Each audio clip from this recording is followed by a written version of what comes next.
Hola chicos, ¿cómo les va? Bienvenidos a una nueva clase. Esta clase va a ser de carácter introductorio al nuevo tema que vamos a empezar a estudiar. Como para hacer un repaso, nosotros estuvimos viendo qué es el entrenamiento en términos generales. Cuenta con una preparación física que es desde un punto de vista holístico. Preparación física no solamente tiene que ver con un entrenamiento de ejercicios físicos propiamente dicho, sino también se refiere, como hemos visto, a la preparación mental, teórica, técnica, ética, entre otros. Hemos visto la importancia de la entrada en calor, que pocas veces quizás en una clase de educación física se la valore tanto, pero es muy importante porque uno de los objetivos es poder estresar un poco el cuerpo. ¿Para qué? Para prepararlo para aquella actividad como cuerpo, como desarrollo de la actividad. Sabemos que toda sesión de entrenamiento, la sesión es ese momento exclusivo cuando uno se va a poner a entrenar, ahora sí, la parte física, quizás desde términos más generales, siempre que nos referimos al entrenamiento, tiene que ver con la parte física, no les voy a mentir, sabemos que es así, pero bueno, desde un punto de vista teórico abarca muchísimas otras cosas, desde irse a dormir o descansar, incluso una siesta, hemos visto que es necesario para los deportistas de alto rendimiento, bueno, la comida, la hidratación, hasta las relaciones sociales que uno pueda llegar a tener, todo afecta a hasta, digamos, una vida anímica que en definitiva podría llegarle a pasar a jugar una buena o una mala pasada a un deportista. Bueno, cierro paréntesis, hemos visto entonces que hay distintos tipos de... Perdón, me corrijo, no es que son distintos tipos de entrada en calor, sino que se subdivide la entrada en calor en la general, la específica y la psicológica.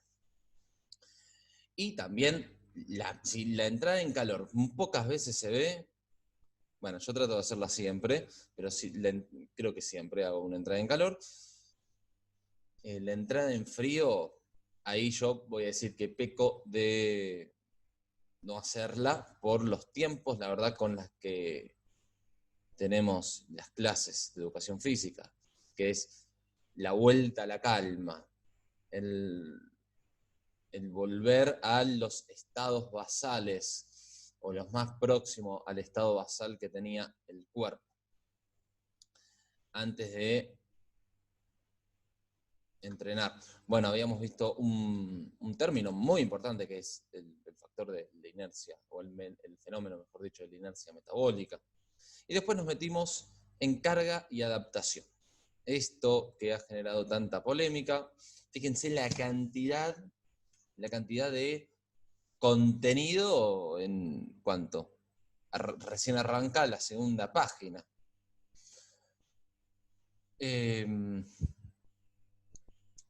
Bueno, vimos que la carga y adaptación son dos términos que vamos a estar usando, que comenzamos a usar en realidad ya hace un tiempito y que nos van a estar acompañando. La carga es eso que genera distintos estímulos en nuestro organismo, y la carga se divide en una carga de impacto, en una carga que es la que rompe la homeostasis, que es ese equilibrio interno, la carga de recuperación, que tiene que ver justamente con esa transición, digamos. La recuperación es la transición, la llave de entrada a la adaptación del ejercicio. Y bueno, sabemos que dentro de la carga tenemos tres tipos, dentro de la adaptación tenemos cuatro tipos: la inmediata, la resultante, la acumulativa y la residual. Avanzamos un poquito, también la adaptación se la denomina superadaptación, supercompensación, estoy con los términos confundidos. Supercompensación se lo denomina. ¿Por qué super? Y porque no vuelve al mismo estado de antes, sino que en el entrenamiento siempre se busca que esté por encima del nivel con el cual se arrancó. Por eso es supercompensa. No solamente compensa, sino que supercompensa. bueno, teníamos que ver estas adaptaciones que se daban con respecto a las cargas. Si una carga era insignificante, no iba a haber adaptación. Si una carga iba a ser excesiva, tampoco iba a haber adaptación. Hasta incluso podía llegar a lesionar al deportista. Y cuando digo deportista también nos referimos a nosotros, desde una clase de educación física, como ir a jugar al área X o ahí en el patio de tu casa. No sé. Sabemos que nosotros vimos 3 tipos de carga, una de aumento lineal, que progresivamente vamos aumentando la carga. Si hoy, esta semana arranqué con 30 kilos, la semana próxima con 35, la próxima con 40 y al mes con 45 kilos. Por ejemplo, muy básico. Uno también lo podría llevar a la resistencia, al plano de la resistencia, y hoy corro, no sé, 10 cuadras, y trato de mantenerme durante esa semana en 10 cuadras. La próxima sumo 15, la próxima 20, y cuando me quiero acordar estoy en 30. Aumento lineal. Aumento ondulatorio, donde aumento y descargo. Por ejemplo, esta semana trabajé con 50 kilos, la semana próxima con 65 kilos, pero la tercera semana bajo a 55 y la última subo a 70. Entonces ahí estoy ondulando. Le doy espacio al cuerpo para descansar. Eso también lo podemos llevar a la semana. Por ejemplo, hoy, también en el ámbito del quilaje, hoy levanto 30 kilos, mañana 35, pasado 45, y al cuarto día descargo a 35. Entonces le doy al cuerpo para que descanse, o días intercalados, un día entreno más fuerte que el otro, lunes entreno con 50 kilos, martes con 35, miércoles con 55 de nuevo, jueves con 40, bueno, ondulatorio, creo que se entiende la idea. Y después la última, la de impacto, que esto solamente están preparados los deportistas de alto rendimiento, que es una carga muy, muy, muy concentrada, muy, muy difícil, y dura poco tiempo. Pero uno tiene que tener mucho entrenamiento para bancarse esto. Bajo. Bueno, acá lo vemos en términos gráficos, lineal, ondulatorio, impacto.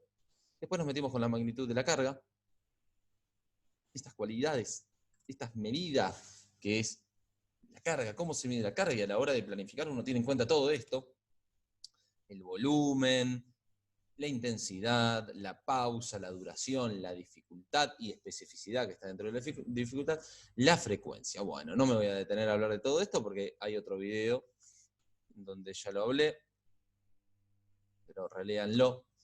Y lo último que hicimos fue hablar de las 4 fantásticas, así le digo yo, de estas 4 cualidades, con la fuerza, resistencia, velocidad y flexibilidad, con las 2 vertientes, con las 2 escuelas que nosotros vamos a trabajar al menos.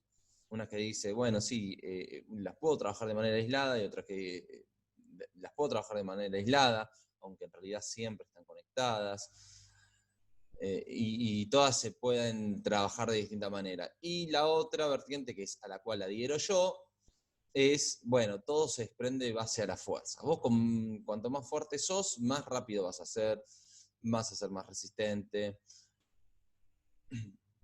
No quiere decir que alguien que levanta pesas, que a mi consideración son los atletas más fuertes de todos, sea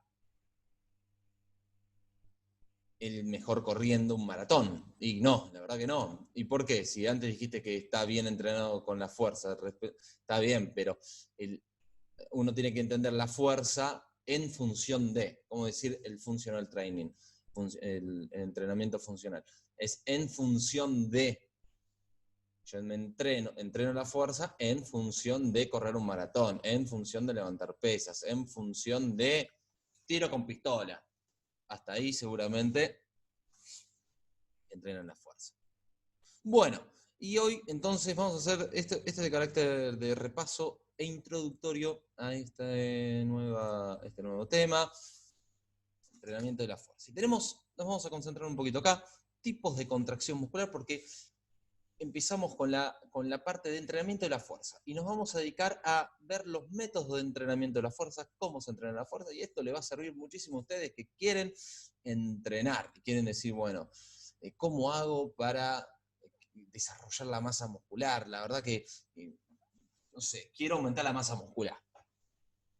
Porque digo cualquier cosa, porque estoy muy, muy flaco, porque quiero ganar peso, porque quiero tonificar, porque quiero romper la remera cuando hago esto, porque quiero que se me marque todo, qué sé yo, no sé, cada uno sabrá. Entonces acá vamos a ver algunos métodos de la fuerza que les va a servir. Bueno, pero lo primero que tenemos que saber es que hay distintos tipos de contracción muscular. Nosotros vamos a ver 3. Hay otro más que se llama, la verdad que no sé por qué no lo puse, isocinético se llama. Iso, recuerden que el sufijo iso tiene que ver con igual y cinético con movimiento. O sea, es la misma fuerza aplicada en todo el rango de movimiento. Y eso solamente lo genera un aparato, aparatos isocinéticos. Es decir, vos desde que comenzás hasta que finalizás el movimiento, ejercés la misma fuerza muscular. Cosa que en realidad no pasa. Uno cuando hace una sentadilla, por ejemplo, ¿cuándo aplica más fuerza? Y cuando sube, aplica más fuerza, porque tengo que levantar el peso. Bajar de alguna manera es más fácil, por la ley de gravedad bajo, pero subir es mucho más difícil. Tengo que romper inercia, tengo que romper la ley de gravedad. Bueno, la ley de gravedad no se rompe, pero tengo que ir en contra de la ley de la gravedad, tengo que levantar un peso.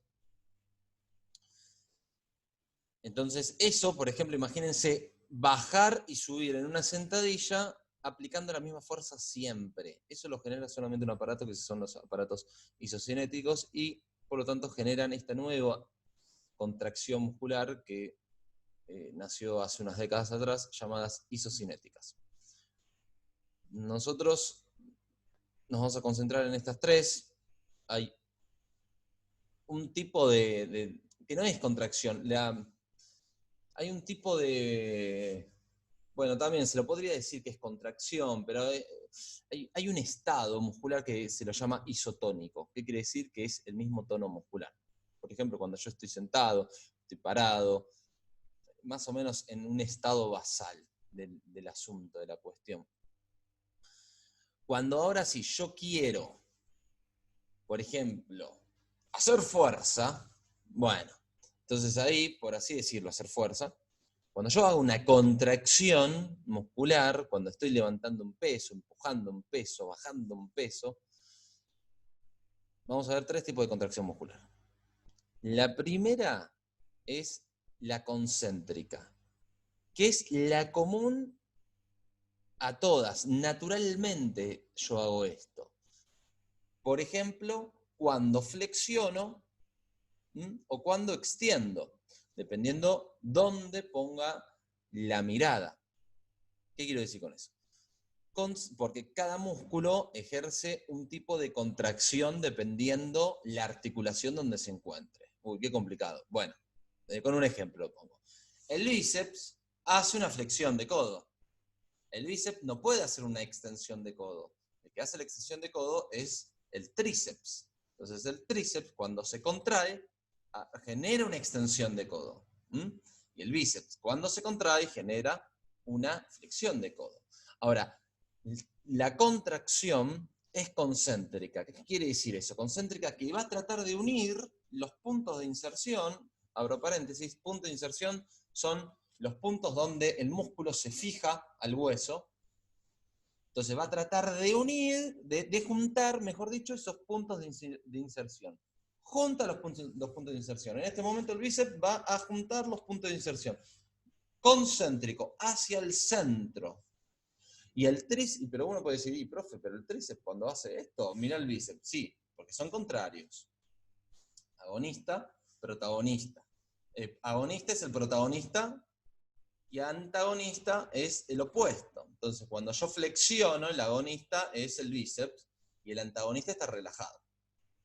Ahora bien, cuando yo acciono el antagonista del caso anterior sería el agonista en este caso, que es el tríceps, yo que genero una contracción en el tríceps. Y el tríceps en este momento está juntando sus puntos de inserción. Cuando yo extiendo la rodilla, es decir, cuando yo estiro la pierna, genero contracción en el cuádriceps.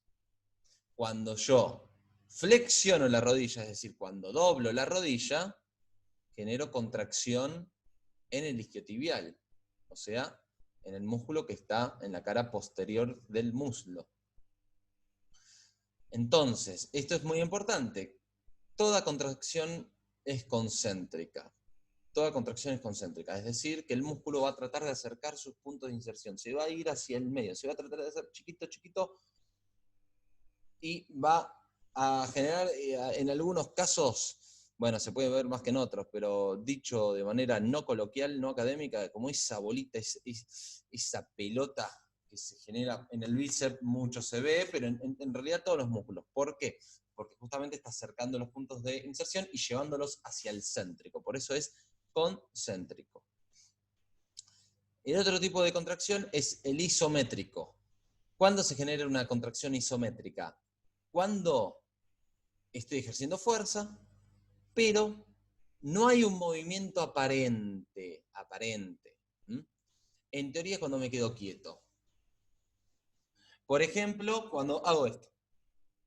Ahora yo estoy ejerciendo una contracción isométrica en mis músculos para que mis manos, mis brazos se queden quietos en un lugar. Esto genera mayor fuerza aplicada que la contracción concéntrica. Y la contracción excéntrica, bueno, un ejemplo de la contracción isométrica, por ejemplo, vale la redundancia, es cuando hacemos la plancha, o la posición de roca, o cuando nos quedamos en media sentadilla, o cuando nos quedamos con flexiones de brazos, ahí. Cuando el cuerpo se queda quieto en un ejercicio determinado, eso es una contracción isométrica. Iso es igual métrica de medida, o sea, igual medida, es porque aparentemente no hay movimiento, pero siempre hay un leve movimiento. Y la excéntrica, esta quizás es la más difícil de entender, pero se produce cuando los puntos de inserción se alejan, tomo en base el bíceps, los puntos de inserción se están alejando, yo estoy elongando en este momento, relajando el bíceps, pero lo obligo a hacer una contracción. ¿Cómo es eso, profe? Bueno, hagan esto. Contraigan el bíceps, haciendo fuerza, contraigan el bíceps y aléjenlo, aléjenlo, aléjenlo, aléjenlo, aléjenlo, aléjenlo, aléjenlo, aléjenlo, mientras hacen fuerza, aléjenlo. Entonces, ¿yo qué le estoy haciendo hacer al músculo?